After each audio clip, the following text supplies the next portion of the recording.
வணக்கம் தாய்நாடு.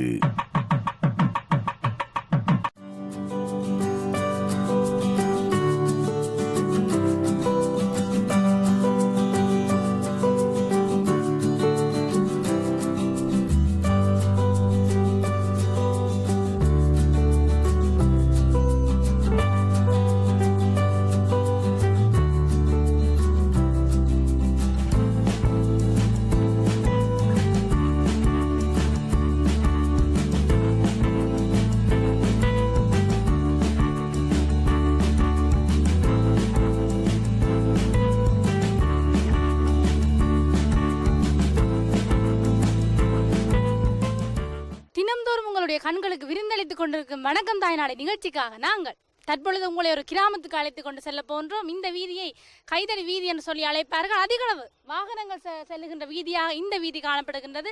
அதைவிட பொதுவாக கைதடி என்று சொன்னாலே அனைவருக்கும் பெரும்பாலானவர்கள் அறிந்த ஒரு இடமாக கைதடி பிள்ளையார் ஆலயம் விளங்குகின்றது. இந்த கைதடி மேற்கை பொறுத்தவரையிலும் அதிகளவான இந்து ஆலயங்களை கொண்ட இடமாகவும் இந்த இடம் காணப்படுகின்றது. இந்த பாதையினூடாக சொன்னால் ஒரு அழகான கிராமத்தை கூட அடைய முடியும்.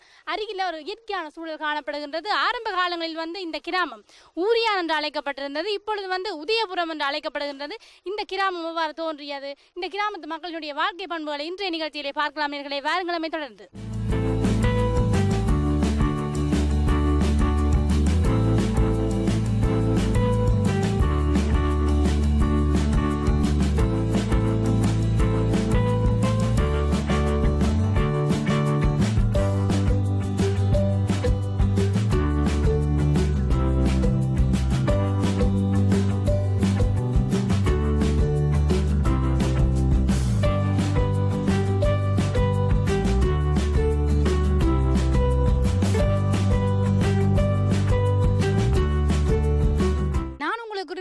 இந்த கைதடி மேற்கு பகுதியிலே இந்து ஆலயங்கள் அதிகளவாக காணப்படும் என்று சொல்லி அந்த இந்து ஆலயங்களில் ஒன்றை தான் எனக்கு பின்னால் தற்பொழுது பார்த்து கொண்டிருக்கிறீர்கள். இதுதான் அருள்மிகு ஞான வைரவர் ஆலயம். என்ன காரணம் சொன்னால், ஆரம்ப காலங்களிலே இந்த இடங்கள் எல்லாம் ஒரே பச்சையம் காடுமாக காணப்பட்டிருந்தது. இது ஒரு தனியாருடைய காணி. அவர் தற்செயலாக இந்த இடத்தை துப்புரவு செய்ய வரும்பொழுதுதான் ஒரு மர பொந்துக்குள் இருந்து எதேர்ச்சியாக இந்த ஞான வைரவருடைய சிலை தானாகவே கிடைத்திருக்கின்றது. ஆரம்ப காலங்களில் இன்றைக்கு 150 வருடங்களுக்கு முற்பட்ட காலப்பகுதியிலே அவர் இந்த இடத்திலே இந்த ஆலயத்தை அமைத்திருக்கின்றார். ஆரம்ப காலங்களிலேயே ஒரு சிறிய அளவு ஆலயமாகத்தான் இந்த ஆலயம் கூட காணப்பட்டிருந்தது. பிறகு காலம் செல்ல செல்ல தற்பொழுதுதான் இந்த ஆலயத்தை எவ்வளவு பெரிதாக அமைத்திருக்கு.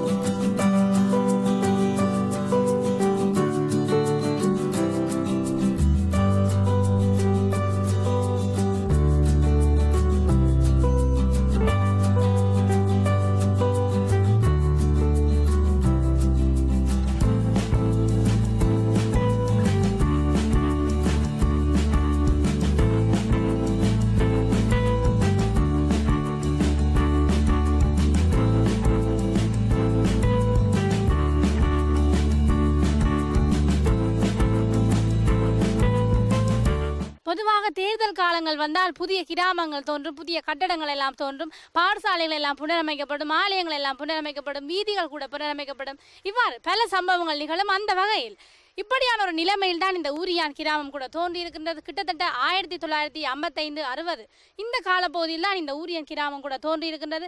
ஆரம்ப காலங்களில் இந்த இடங்கள் எல்லாம் ஒரே பனங்குடல்களாகவும் பற்றை காடுகளாகவும் காணப்பட்டிருந்தது. இது ஒரு தனியாருடைய காணி. காணியற்றவர்களுக்கும் வீடு இல்லாதவர்களுக்கும் இந்த இடத்திலே ஆரம்ப காலங்களிலே வீடுகளை கட்டி கொடுத்திருக்கின்றார்கள். காலம் செல்ல செல்ல பல்வேறு பகுதிகள் மக்கள் இந்த இடங்களிலே வாழ்ந்திருக்கின்றார்கள். இப்பொழுது இது ஒரு வளர்ச்சி அடைந்த பகுதியாக மாறிக்கொண்டு வருகின்றது. ஆரம்ப காலங்களில் பல பற்றாக்குறைகள் காணப்பட்டிருந்தன. குடிநீர் பற்றாக்குறை காணப்பட்டிருந்தது. இந்த வீதி கூட தற்பொழுது சீரற்ற நிலையில் தான் காணப்படுகின்றது. மழை காலங்களில் இந்த குளத்தை பாருங்கள், இதனுடைய நீர்மட்டம் உயர்ந்தால் இந்த இடங்கள் எல்லாம் ஒரு பாதிப்புக்குள்ளான நிலைமைக்கு மாறி வருகின்றது.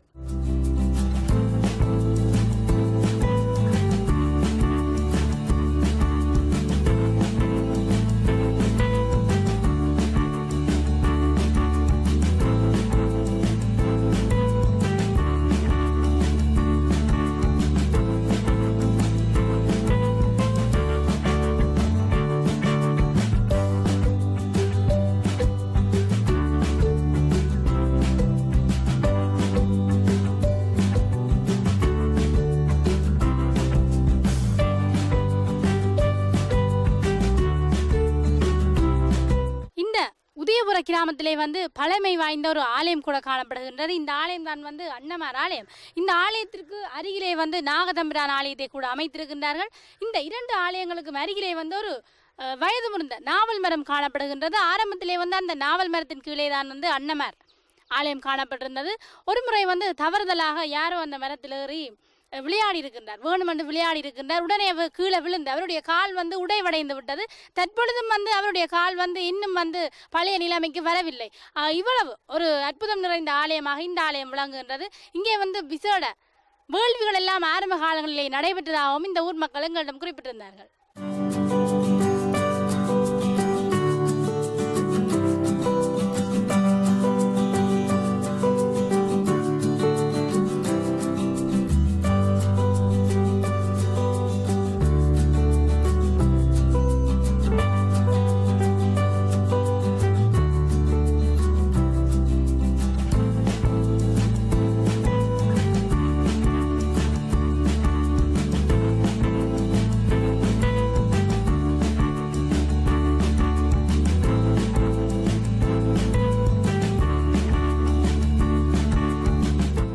கைதடி மேற்கு ஊரியான் பகுதியிலே வந்து ஆரம்ப காலங்களில் 100 குடும்பங்கள் காணப்பட்டிருந்தது. இப்பொழுது வந்து 150 குடும்பங்களை கொண்ட கிராமமாக இந்த ஊரியான் கிராமம் விளங்குகின்றது.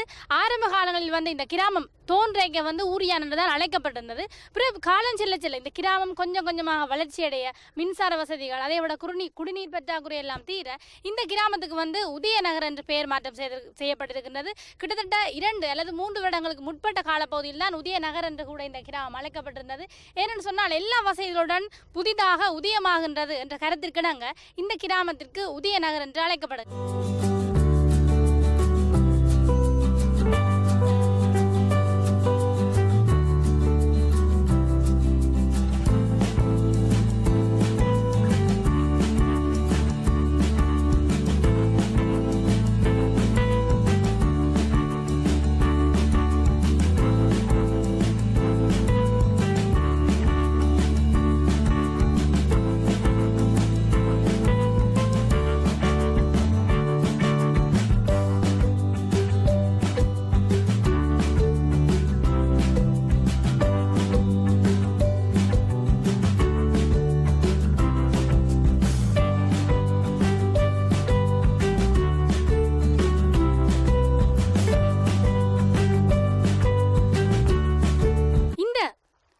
கிராமத்துக்கு அருகிலே ஒரு சிறிய கடல் காணப்படுகின்றது.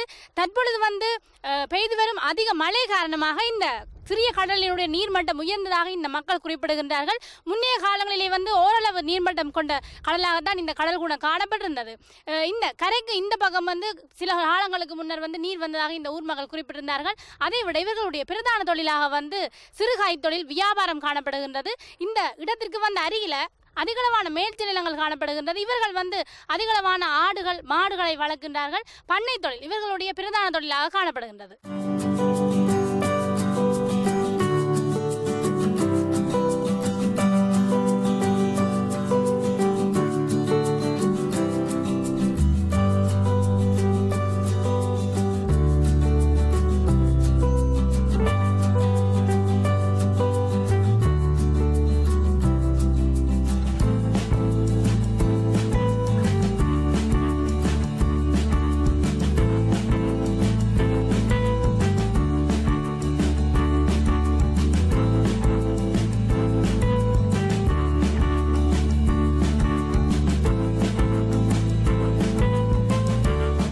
தாய்நாட்டை விட்டு புலம்பெயர் நாடுகளில் வசித்துக் கொண்டிருக்கும் உங்களுக்கு பல நிகழ்ச்சிகளை உங்களுக்கு வழங்கிக் கொண்டிருக்கின்றது வணக்கம் தாய்நாடு நிகழ்ச்சி. அந்த வகையில் ஆரம்ப காலங்களிலே ஊரியான் என அழைக்கப்பட்ட இந்த உதயநகர் கிராமத்தை பற்றிதான பல விடயங்களை நிச்சயம் அறிந்திருப்பீர்கள் நம்புகின்றோம். இன்னும் ஒரு வணக்கம் தாய்நாடு நிகழ்ச்சியிலே சந்திக்கலாம் நேர்களே. அதுவரையில் ஒளிப்பதிவாளர் தர்ஷனுடன் என்று உங்கள் அன்பின் சர்மி. நன்றி நேர்களே.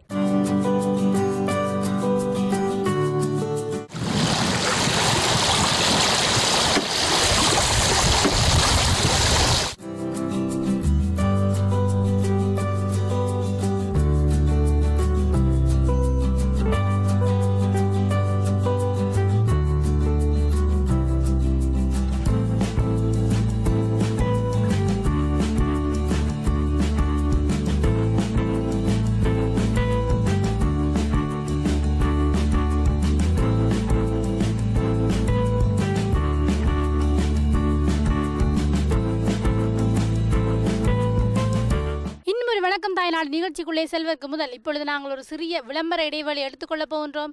நேர்கள் பார்த்து கொண்டிருப்பது வணக்கம் தாய்நாடு. எம்முடன் தொடர்ந்து இணைந்திருங்கள்.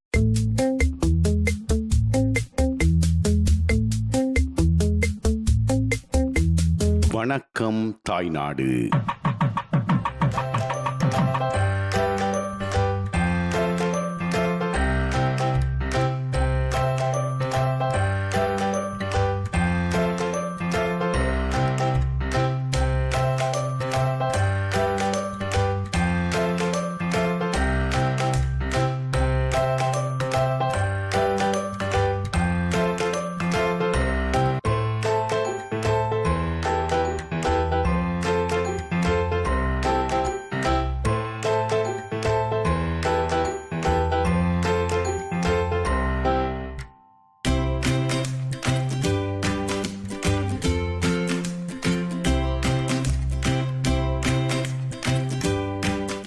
மாகாணத்திலே படப்பிடிப்புக்காக வந்த எமது குழுவினர் இன்றைய தினம் தங்களுடைய பொழுதுபோக்காக இந்த அருகம்பே கடற்கரையில் தங்களுடைய பொழுதுபோக்கை கழிக்கப் போகிறார்கள். அருகம்பே கடற்கரை என்று சொன்னால் இது அருகம் குடா என்று சொல்லி அழைக்கப்படுகின்றது. இலங்கையிலே பல குடாக்கள் காணப்படுகின்றன. இந்த அருகம்பே குடா ஒரு சுற்றுலா மையமாக கூட காணப்படுகிறது. குறிப்பாக திருகோணமலையிலே அமைந்திருக்கின்ற கொட்டியார குடா அந்த வகையிலே இது அம்பாறை மாவட்டத்திலே பொத்துவில் என்ற பகுதியிலே அமையப்பெற்றுள்ள ஒரு சிறப்பான கடற்தலமாக விளங்குகின்றது. இந்த கடற்பரப்பை பற்றியதான பல தகவல்களை இன்றைய நிகழ்ச்சியிலே பார்க்கலாம். வாருங்கள்.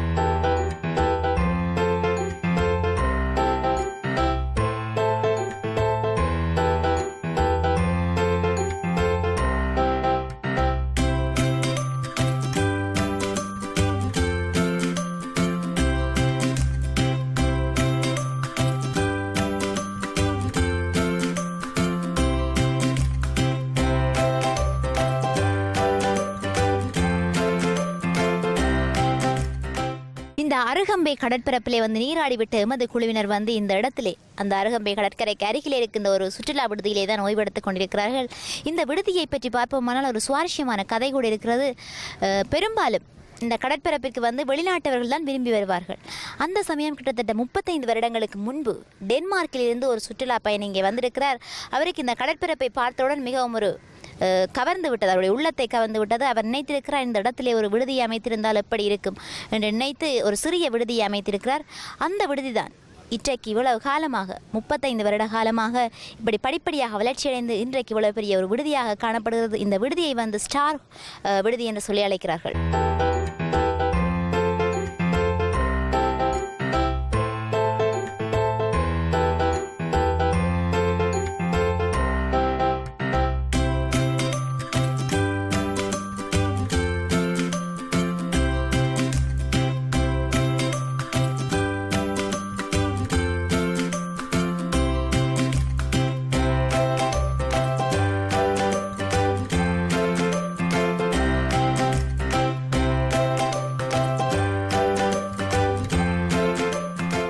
அருகம்பே கடற்பரப்புக்கு அருகில் இருக்கின்ற இந்த சுற்றுலா விடுதியானது மிகவும் ஒரு அழகிய சுற்றுலா விடுதியாக காணப்படுகிறது.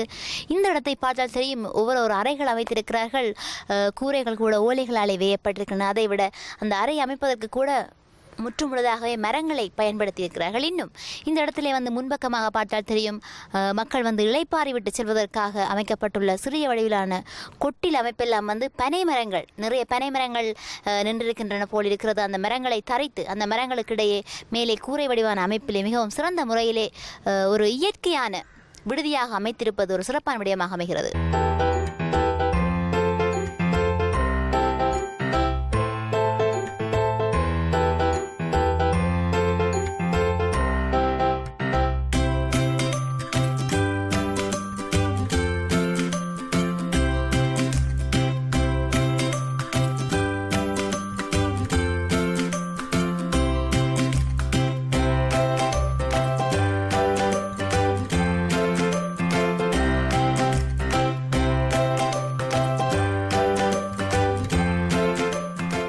பொத்துவில் பகுதியிலே அமைந்துள்ள அந்த அருகம் குடாவானது மிகவும் ஒரு அழகிய குடாவாக காட்சியளிக்கிறது. உண்மையாகவே இலங்கையிலே இருக்கின்ற சுற்றுலா பயணிகளை விட வெளிநாடுகளிலிருந்து வருகின்ற சுற்றுலா பயணிகளை கவர்ந்த ஒரு இடமாக இந்த இடம் விளங்குகின்றது. எனக்கு பின்னாலே பார்த்தால் கூட தெரிகின்றது, நிறைய வெளிநாட்டவர்கள் மிகவும் சந்தோஷமாக பொழுதை கழித்துக் கொண்டிருக்கிறார்கள். அதைவிட இந்த அருகம் குடாவை உள்ளே கடற்பரப்பு என்று சொல்லியும் அழைக்கிறார்கள்.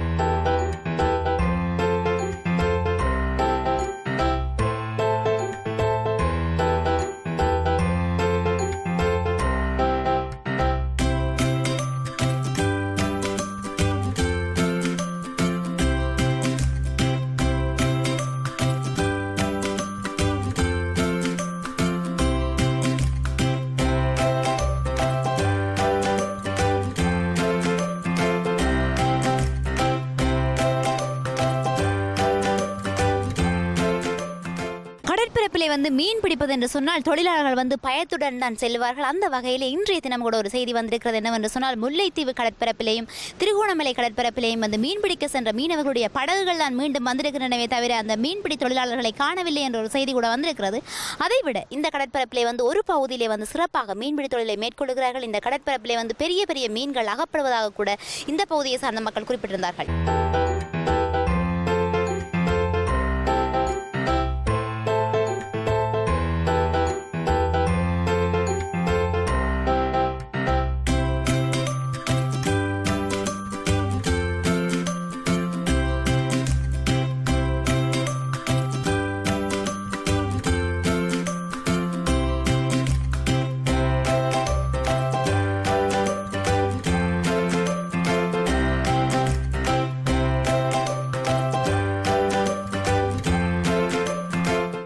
மட்டுமல்லாது முழு உலகத்தையுமே உருக்குலைத்து ஆட்டிய அந்த சுனாமி பேரலை இடம்பெற்றது 2004ஆம் ஆண்டு இடம்பெற்ற சுனாமி பேரலை பற்றி அனைவரும் அறிவீர்கள். அந்த வகையிலே வந்து இந்த கடற்பரப்பிலேயும் அப்படி ஒரு சுனாமி பேரலை இடம்பெற்றிருக்கிறது. அந்த வேளையிலே வந்து இங்கே சில இடங்கள் வந்து முற்றாக பாதிப்படைந்திருந்தன. ஆனால் பிற்பட்ட காலப்பகுதியிலே வந்து வளர்ச்சியடைந்ததாக காணப்படுகிறது.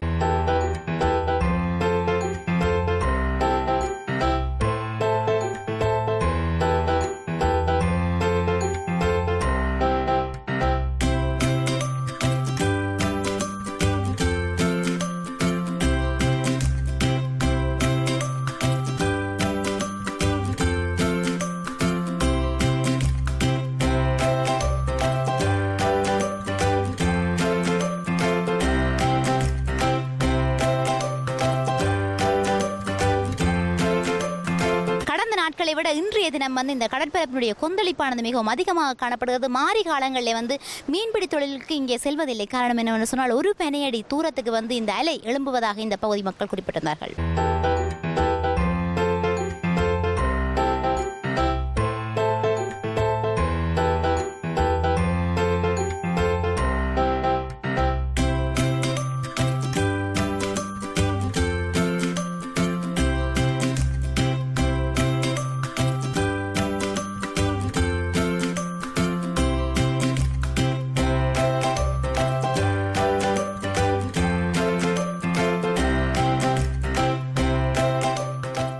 மற்றும் ஒரு நிகழ்ச்சியில் உங்களை சந்திக்கலாம் நேயர்களே. இப்போது உங்களிடம் இந்த விடைபெறுவது ஒளிப்பதிவாளர் புவியுடன் உங்கள் விஷானி.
வணக்கம் தாய்நாடு. கிளைகள் எங்கே படர்ந்தாலும் வேர் இங்கேதான்.